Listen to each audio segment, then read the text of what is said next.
Isang Reddit user na nagngangalang Vanilla Bear ang nakaranas ng sobrang nakakapangilabot na pangyayari habang nagbabakasyon siya sa bahay ng mga magulang. Ayon sa caption ay takot na takot siya at hindi niya alam ang gagawin. Palagi din daw nangyayari ang mga ganitong kababalaghan sa bahay ng mga magulang niya, ngunit para sa kanya ay ito na daw ang pinakamatindi. Panoorin ang clip na ito.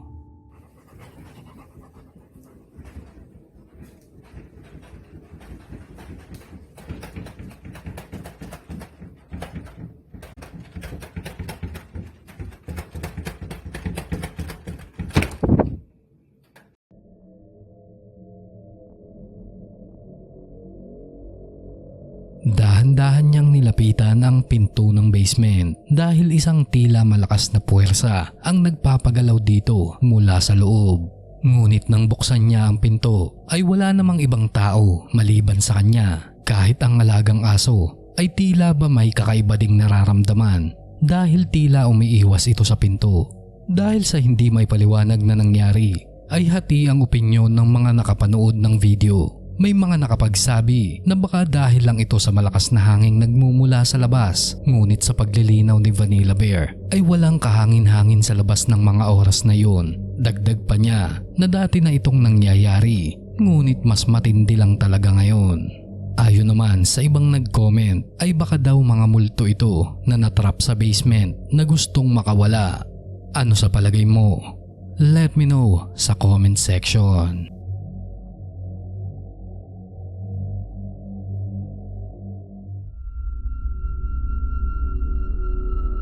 Mahimbing na natutulog ang babaeng ito nang may isang pangyayari ang biglang gumising sa kanya.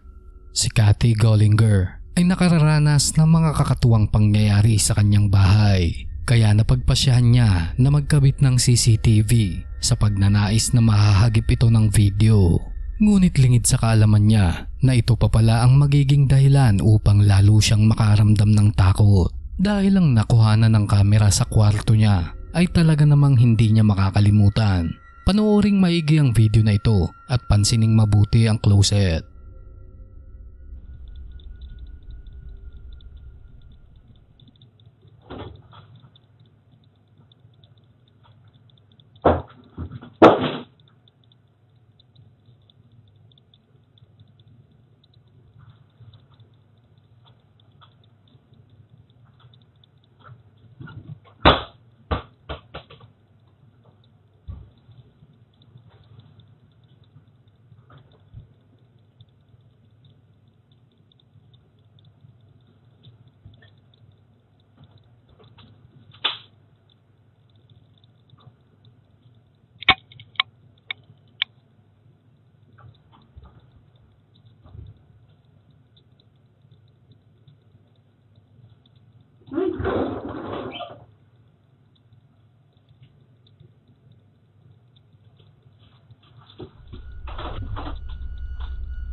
Isang ingay na nagmumula sa closet ang gumising sa kanya.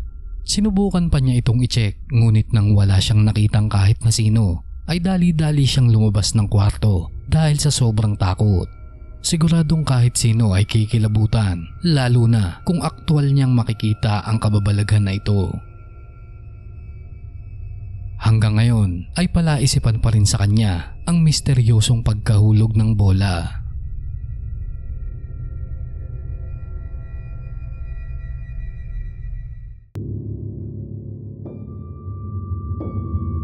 Ang video na ito ay kuha sa isang tila abandonadong gusali.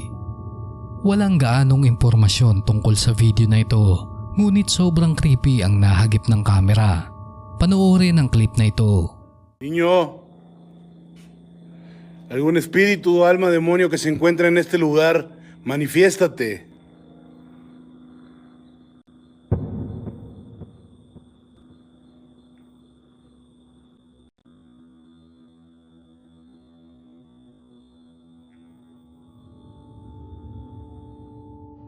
Maririnig sa video ang pagtawag niya sa espiritu ng bata at maya-maya ay bigla na lang isang tila aparisyon ng isang batang lalaki ang mabilis na dumaan sa harap niya. Gayunpaman ay hindi sigurado kung espiritu nga talaga ito ng isang bata o ng kung anong bagay.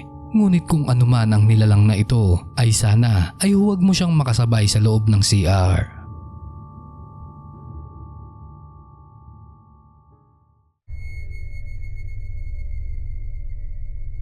Ang video na ito ay ipinost ng isang Reddit user kung saan madalas daw silang nakakarinig ng mga yabag ng paa na sinusundan pa ng paggalaw ng rocking chair na ito. Kaya naisipan nilang mag-set up ng motion camera at ito ang nai-record.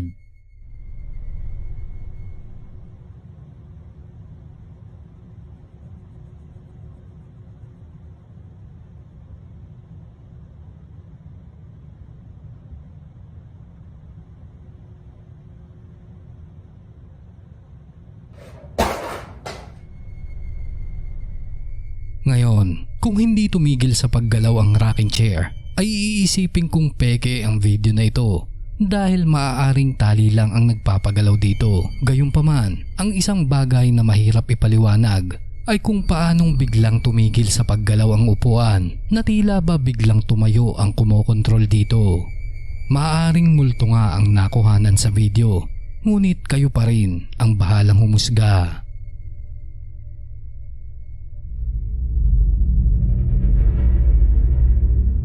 Sa hindi malamang kadahilanan ay isang kamera ang sinetap sa lamesa kung saan nakatutok ito sa kusina. At maya-maya lang ay biglang may nahagip ang kamera. Panoorin ang clip na ito.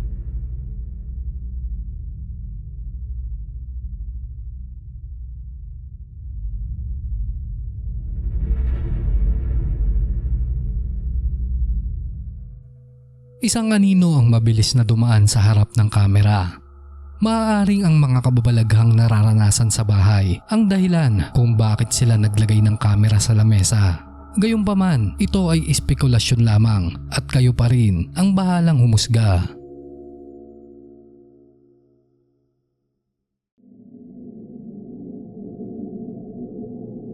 Si Mason DeVos ay pauwi na mula sa trabaho nang may nakakatakot siyang na-videohan.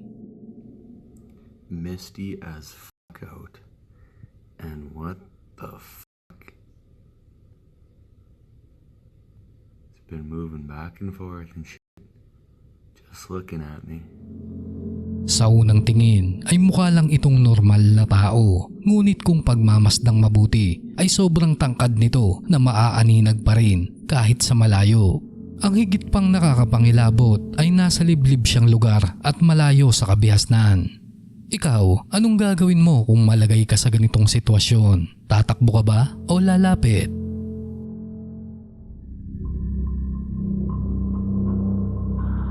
Hindi na bago sa iilan sa atin, lalo na sa mga nakabukasang third eye na makakita ng multo na nahahawig sa hugis ng tao.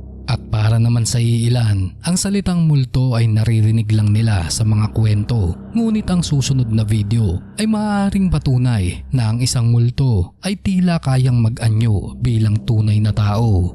Panooring mabuti.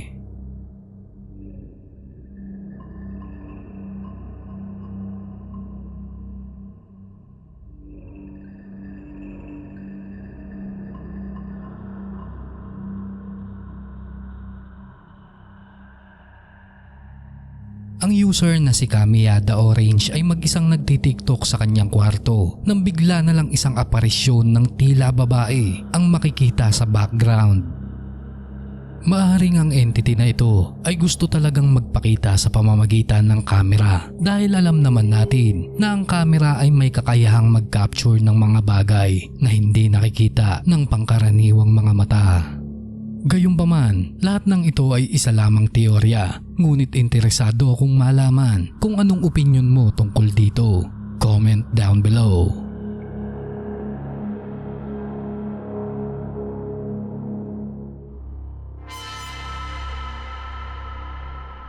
Si Andrew Smith ay naglalakad-lakad sa isang liblib na lugar nang makakita siya ng isang abandonadong kotse na tila ba nasangkot sa isang malagim na aksidente. Pinuntahan niya ang sasakyan at wala namang kahit na sino ang nasa loob. Ngunit nang tuluyan siyang makalapit sa kotse ay may nai-record siyang tunog. This thing's creepy.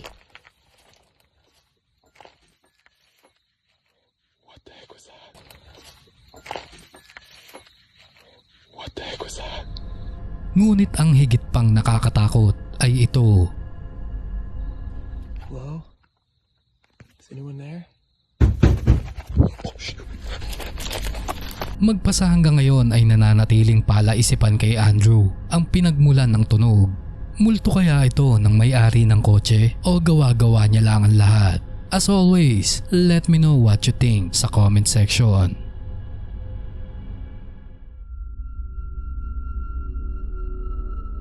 Ang video na ito ay mula sa YouTube channel na nagngangalang Rocky Mills, kung saan mayroon lamang siyang 5 video na nai-upload at wala namang kakaiba sa mga ito maliban sa isang video.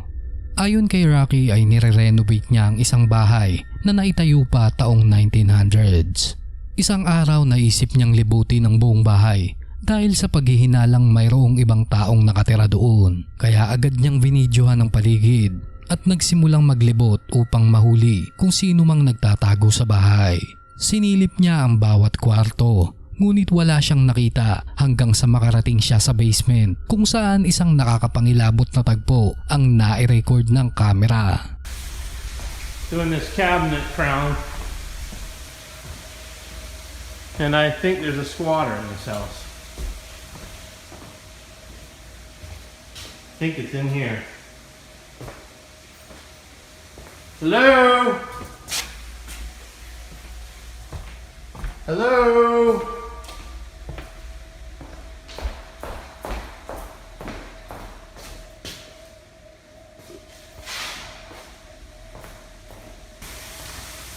Hello?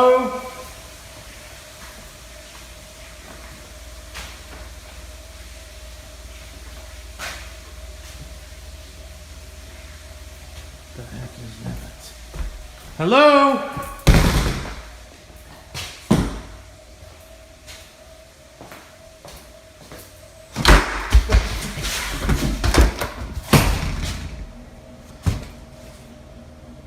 Who is it?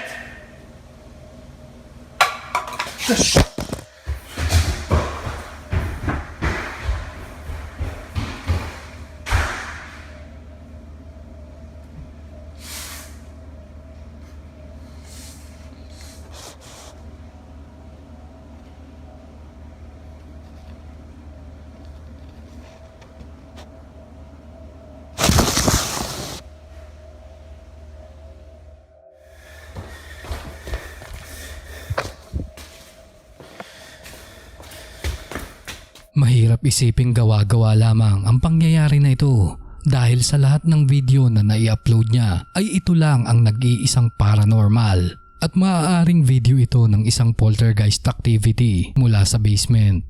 Mapapansin din ang normal na reaksyon niya sa kabuuan ng video na ayon sa mga netizen ay natural na reaksyon ng taong natatakot.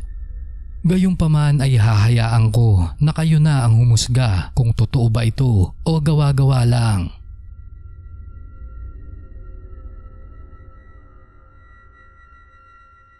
Salamat sa panonood at sana ay nag-enjoy ka. Kung nagustuhan mo ang video na ito ay huwag mong kakalimutang mag-subscribe. Hanggang sa muli.